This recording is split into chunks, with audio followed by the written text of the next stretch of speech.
영화 여기를 왜 하냐면 영화를 보면 우리가 주로 주인공을 중심으로 주로 보게 됩니다. 주인공에게 무슨 일이 생기는지 또 앞으로 그가 나중에 어떻게 됐는지 그래서 모든 장면의 중심이 다 주인공으로 포커스를 맞춥니다. 보는 사람도 마찬가지고요.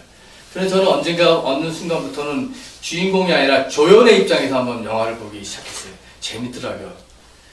슈퍼마켓, 비중이 없는 슈퍼마켓 주인의 입장에서 또 길거리에 있는 노숙인들 입장에서 또 가정부, 또 동네 한 사람, 회사의 사장이 주인공인데 그 비서의 입장에서 한번 봅니다. 그러면 영화의 새로운 메시지를 발견하기도 합니다. 여러분도 한번 그렇게 보세요. 재밌습니다. 성서의 주인공을 우리는 예수라고 봅니다. 근데 구약에서는 오실 메시아를 예언한, 그 신약은 오신 메시아의 약속의 성취, 그래서 신구약을 예언과 약속, 약속의 성취라고 하는 도식으로 봅니다. 그래서 모든 스토리를 다 예수를 중심으로 보게 됩니다. 그런데 말이죠, 예수라고 하는 주인공을 이해하기 위해서는 조연의 입장에서도 볼 필요도 있습니다. 예수님이 탄생하기 앞서서 조연이 나옵니다. 의로운 요셉과 마리아. 예수님의 탄생을 축하하기로 갔던 동방박사와 목자, 그리고 예수님의 공생에 함께했던 제자들, 예수님 부활 후에 나타났던 사도 바울, 이런 사람들의 관계성 속에서 예수를 조명해 보면 굉장한 느낌이 새롭게 다가오기도 합니다. 그런데 우리가 여기서 빠질 수 없는 사람이 한 사람 있죠.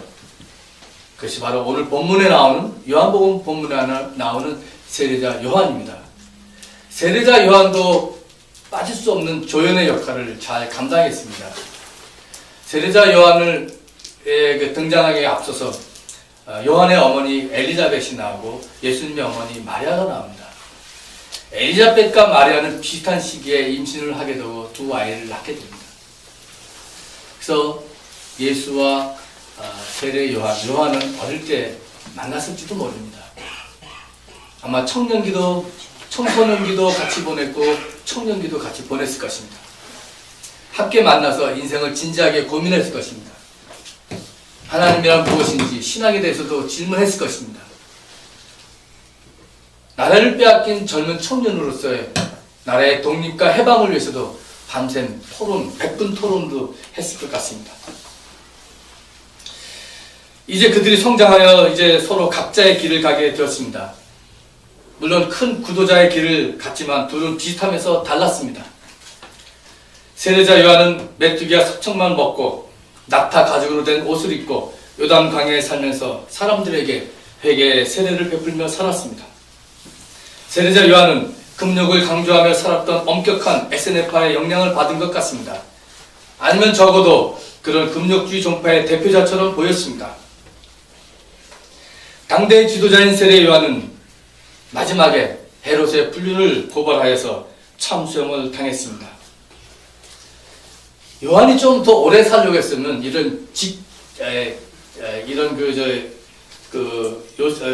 헤롯에게 직속구를 날리지 말았어야 됩니다. 그냥 그 시대에 있었던 부정부패 몇 가지를 이야기하든지 이렇게 얘기했어야 했는데 아주 직속구를 날렸어요. 불륜을 고발했어요. 그러니 무슨 요즘 제목처럼 도로교통법 위반이라든지 무슨 노동자 임금 체벌했던 그런 제목이 아니라 국가원수 모독죄로 들어가서 처형을 당한 겁니다.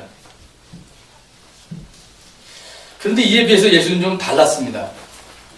세례 요한의 금욕주의적 노선을 걷지 않았습니다. 오히려 예수님은 가난한 사람들과 세리와 창녀들과 죄인들과 먹고 마셨습니다. 그것도 즐겼습니다.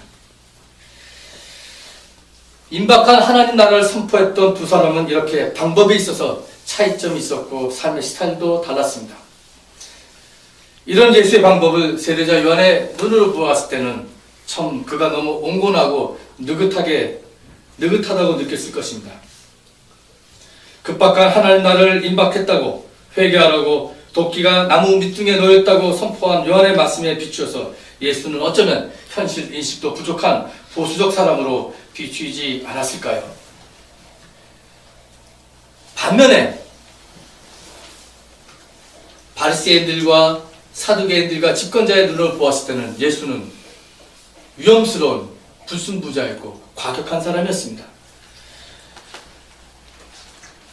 민주가 함께 동고동락했던 예수의 모습을 집권자들이 이렇게 과격분자로 보았던 겁니다. 하지만 예수를 어떻게 보았을까 하는 문제보다도 더 근본적인 고민이 세례자 요한에게 있었습니다. 그것은 당신이 누구요? 하는 질문이었습니다. 세례 요한은 감옥에서 이 질문을 자신의 제자를 통해서 합니다. 오실 그분이 당신입니까? 선생님이 오실 그분입니까? 그렇지 않으면 우리가 다른 분을 기다려야 합니까? 요한의 이 질문은 아주 편안한 상태에서 명상을 통해서 사색을 통해서 나온 질문이 아니었습니다. 감옥에 갇혀서 언제 죽을지 모르는 위험천만한 상황 속에서 나온 질문이었습니다. 그러기에 그것은 생명을 건 질문이었습니다. 이 질문을 여러분 가만히 보면 그때까지 세례 요한은 예수님에 대해서 100% 확신이 없었습니다. 그가 진정 메시아인지 하나님의 아들인지 확신이 없었던 겁니다. 그래서 질문했습니다. 당신이 선생님이 세상을 구원할 메시아요. 한번 속 시원히 한 말씀만 해주십시오 하는 그런 질문이었습니다. 아니면 하나님 나라 일을 하려면 좀 화끈하게 하라고 간접 화법을 써가면서 예수님께 푸시했을 그런 질문이었을지 모릅니다. 하지만 세례자 요한은 여기서 예수와 메시아 문제를 연결시킨 것만은 분명합니다. 본문을 보겠습니다. 예수님에 대한 세례 요한의 증언은 매우 특징적으로 나타나고 있습니다. 29절을 보면 요한은 예수께서 자기에게 오신 것을 보시고 보시오 세상 죄를 지고 가는 하나님의 어린 양이라고 했습니다. 세상 죄를 지고 가는, 공동 번역에 보면 세상의 죄를 없애시는 분이라고 했습니다. 세상의 죄를 지고 가는, 세상의 죄를 없애시는 하나님의 어린 양이라고 했습니다. 그러면서 30절 말씀이 이어집니다. 내 뒤에 한 분이 오실 터인데 그분은 나보다 먼저 계시기에 나보다 앞선 분입니다. 한 적이 있습니다. 그것은 이분을 두고 한마디라고 합니다. 그리고 34절에 결론을 맺습니다. 그래서 나는 이분이 하나님의 아들이라고 증언하였습니다.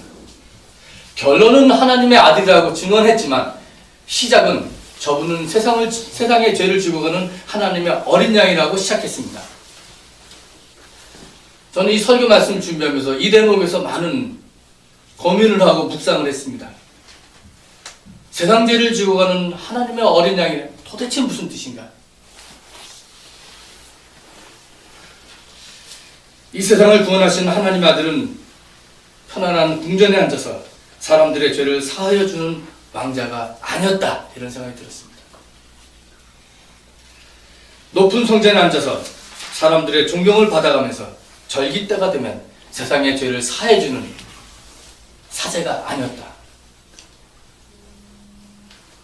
그는 그렇게 정치적이고 종교적 힘과 권력을 가지고 긍휼을 베푸신 신의 아들이 아니었다.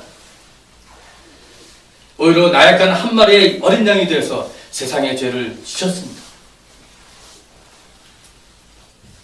세상의 죄를 지고 간다고 하는 것은 예수의 공생의 삶을 살펴보면 무슨 의미인지 알 수 있습니다. 예수는 세례를 받고 나서 하나님의 음성을 들었습니다. 너는 내 사랑하는 아들이다. 내가 너를 좋아한다. 그 음성을 듣고 공생애가 시작이 됩니다. 확신에 차서. 그의 공생애는 병든 사람을 고치고 귀신 들린 사람을 고치고 가난한 사람들에게 하나님의 기쁜 소식을 전하는 그런 사역이었습니다. 우는 사람과 함께 울고 그래서 십자가의 구원의 역사를 펼치신 것입니다. 세상 죄를 지고 가시기 위해서 주님은 산 위에 초막셋을 치겠다고 여기가 좋다 하고 말하던 베드로의 유혹도 뿌리치고 산 아래 동네에 내려와서 간질병 걸린 어린아이를 고치신 분입니다. 세상 죄를 지고 가기 위해서 예수는 고난의 현장 속에서 고통받는 사람들과 함께 하셨습니다. 이렇게 우리는 또 고백할 수 있습니다.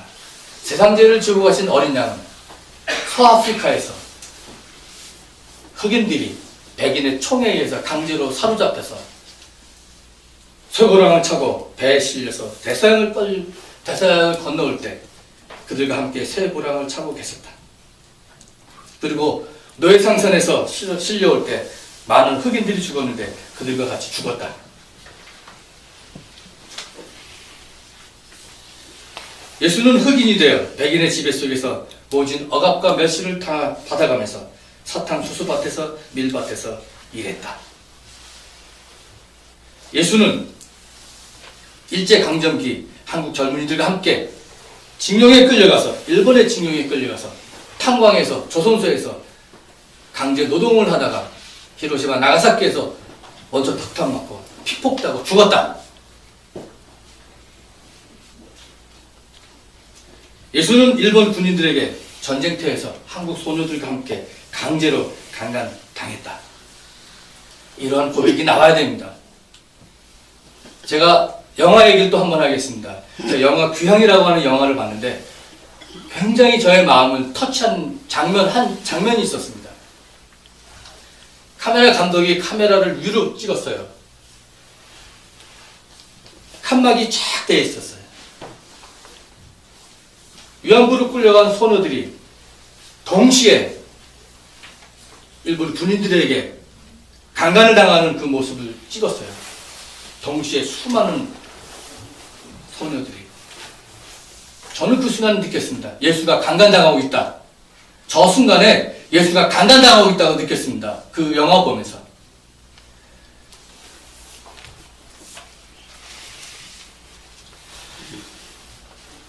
한국 전쟁 중에 수많은 젊은이들과 함께 총 맞아 죽었다. 예수가 이데올로기의 희생자가 돼서 예수는 세월호에 갇혀서 어린 학생들과 함께 침몰당했다. 세상 죄를 지고 가는 어린 양이 이 세상의 구원을 위해서 고통 속에서 함께 참여했고 죽었다는 겁니다. 우리가 믿는 기독교는 철학적 신이 아닙니다. 우리가 믿는 기독교의 신은 로마와 그리스 신화에나 자기들끼리 좋다고 울고 떠들고 산 위에 있는 그런 신화적인 신이 아닙니다.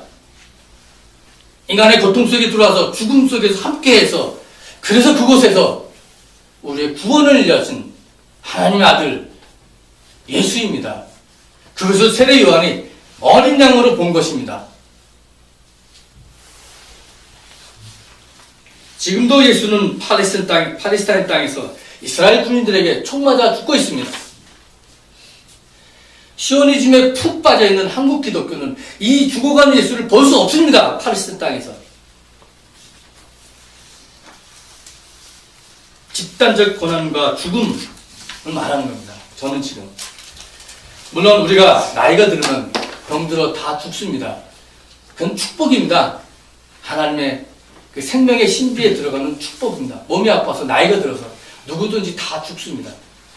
죽음에 관해서는 더 이상 저는 말할 수 없습니다. 신비이기 때문에. 그러나 제가 지금 말하는 것은 역사 속에서 집단적으로 억울하게 죽어간 그런 죽음에 대해서 말하는 것입니다. 그런 죽음에 대해서 하나님의 아들은 무엇이라고 말하고 계실까? 오늘도 아시아에서, 아프리카에서, 라틴 아메리카의 원주민 속에서 십자가를 지고 예수는 계십니다.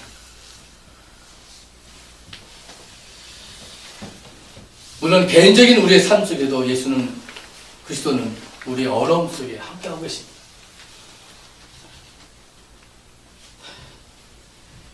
허욱 집사님 어머님이 3개월 동안 병석에 계십니다. 중환자실에 계셨다. 일반 병실 다시 중환자실. 예수께서는 그 병석에 함께하는 어린 양 예수의 삶은 임마누엘 하나님의 사랑과 은총을 우리에게 말하고 계십니다. 그러나 그런 개인적인 삶과 죽음뿐만 아니라 우리는 지금 문제가 되고 있는 것은 집단적인 죽음, 억울한 역사적 죽음에 대해서 얘기하는 겁니다. 가해자나 폭군이 아니라 피해자가 되고 희생자가 되고 고통받는 자가 되어서 세상을 구원하신 것입니다. 그것이 십자가의 의미입니다. 하나님의 아들이신 예수 그리스도는 처참한 고통 속에 있는 우리를 구원하시기 위해서 한 마리의 어린 양으로 고통 속에 들어오셨습니다. 그리스도인이 된다는 것은 이 어린 양의 죽음이 아닙니다. 죽임을 증언하는 것입니다. 그런데 본문을 보면 세례자 요한은 이 예수를 처음에는 알지 못했다고는 합니다. 두 번 지나면 31절, 33절에 나옵니다. 나도 이분을 알지 못했습니다. 나도 이분을 몰랐습니다. 몰랐다고 합니다. 세례 요한은 예수를. 어쩌면 이렇게 몰랐다고 하는 것은 세례 요한의 지적이고 그리고 신앙적 정직성이라고 볼 수 있습니다. 모르는 것은 모르는 겁니다. 경험하지 못한 것은 모르기 때문입니다. 이것은 영어 문법이나 수학 공식을 몰랐다고 하는 것은 차원의 학문적인 모름이 아닙니다. 하나님의 궁극적 진리에 대해서 몰랐다고 하는 겁니다. 진리에 대해서 모르는 것은 모르는 것입니다. 오히려 모르는 것을 안다라고 하는 것은 위선입니다. 목사가 성서를 다 해석하고 진리를 다 한 것처럼 행사하는 것은 위선입니다. 저는 다 모릅니다. 성서의 말씀에 대해서. 끊임없이 그래서 공부하고 연구하고 읽고 하는 겁니다. 그 큰 진리를 어떻게 다 목사가 이해할 수 있겠습니까? 다만 전문적으로 공부를 해서 조금 더 알 수 있을 뿐입니다. 그러나 그것도 다 정확한 것은 아닙니다. 이렇게 예수님이 하나님의 아들임을 몰랐던 세례자 요한은 이제 그를 알고 그를 증언하고 있습니다. 어떻게 이런 증언이 가능했을까요? 그 키포인트가 34절 말씀입니다. 32절 말씀입니다. 나는 성령이 비둘기같이 하늘에서 내려와서 이분 위에 머무는 것을 보았습니다. 성령이 임하는 것을 보고 세례 요한이 깨달았던 겁니다. 성령의 임하심을 보자 그는 고통 속에 들어온 하나님의 아들 어린 양 예수를 보았던 것입니다. 그리고 하나님의 아들임을 알게 되었습니다. 성령의 역사가 아니면 깨닫지 못했던 겁니다. 우리가 성경을 아무리 읽어도 성령의 역사가 아니면 성령의 진리를 깨달을 수 없었던 것처럼 성령의 역사가 아니면 하나님의 아들을 알 수 없는 겁니다. 성령은 생명의 영이요 평화의 영입니다. 우리를 살리고 해방케 하는 영입니다. 이 영은 죽음에서 우리를 건지어 생명으로 이끄는 영입니다. 영은 눈에 보이지 않지만 눈에 보이는 현상을 가능하게 하고 그것을 있게 하는 힘입니다. 나를 나되게 하는 영이요 우리를 우리되게 하는 영이요 우주를 있게 하는 생명의 근원입니다. 세례 요한은 예수님 위에 임하는 이 생명의 영을 감지했습니다. 그리고 예수님이 하나님의 아들임을 고백했습니다. 예수님이 하나님의 아들임을 고백한 것은 세상 죄를 지고 가는 어린 양 예수를 구주로 고백한 것과 똑같은 말입니다. 그리고 이제 예수님의 주변에 제자들이 모이기 시작합니다. 한둘한둘 모입니다.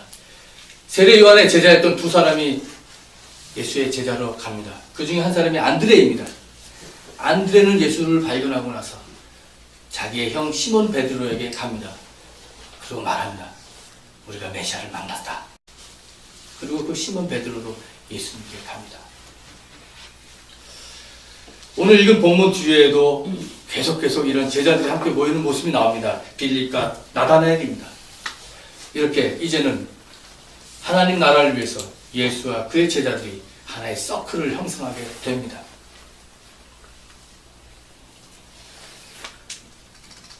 우리가 요즘 주연절을 지나가고 있는데 주연절의 내용은 그래서 중요한 세 가지입니다. 하나는 예수님이 세례를 받으신 것, 그리고 예수님의 공생애가 시작된 것, 그리고 가나의 혼인잔치, 물이 포도주로 변했던 가나의 혼인잔치, 이 세 가지가 이야기가 엮여져서 주연절이 되는 겁니다. 이 모두가 다 하나님 나라의 운동을 여는 서막의 길잡이가 됩니다. 사도 바울은 고린도 전서에서 고린도 교회 교인들에게 온갖 언변과 온갖 지식이 늘었다고 하면서 그리스도에 관한 증언이 여러분 가운데 튼튼히 자리 잡았다고 칭찬을 하고 있습니다. 여기서도 사도 바울을 이야기합니다. 그리스도에 관한 증언. 그리스도에 관한 증언. 그건 뭡니까? 십자가 예수와 부활의 그리스도입니다. 오늘 이 말씀에 비춰볼 때 그리스도에 관한 증언은 세상 죄를 지고 가는 어린 양입니다. 그 증언이 초대교회 이후에 교회에서도 잘 뿌리 내리기를 바랐던 겁니다. 다른 거 증언하라고 하지 않았습니다. 철학적이고 학문적인 신을 논한 것이 아니었습니다. 그리스도에 관한 증언을 얘기했습니다. 십자가 부활에 관한 증언이었습니다. 그러면서 주 예수 그리스도의 나타났음을 기다리며 예수 그리스도와 친교를 가지라고 합니다. 여기서 말하는 친교는 헬라어로 코이노니아입니다. 연합이라고, 일치라고 말합니다.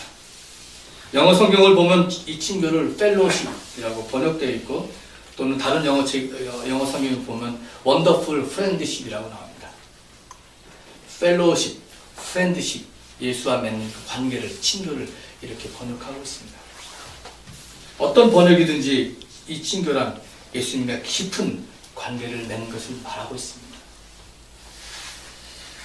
그리스도를 증언하며 예수님과 깊은 관계를 맺는 것.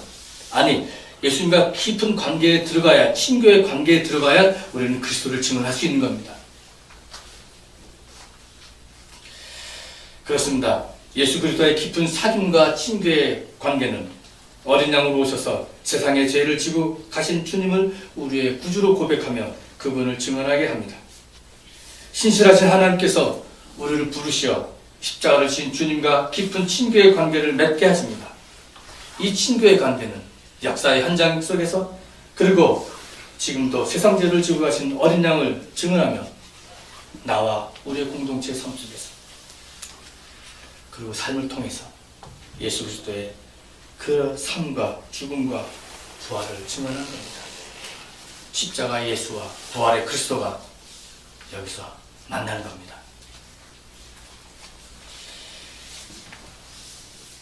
하나님의 어린 양 예수 그리스도 그분만이 우리의 구주입니다. 그 어린 양 예수 그리스도를 오늘도 우리의 구주로 고백하고 날마다 새로운 삶, 어린 양을 따라가는 삶, 그 복된 삶을 사시길 바랍니다. 이 말씀을 가지고 잠시 묵상하시겠습니다.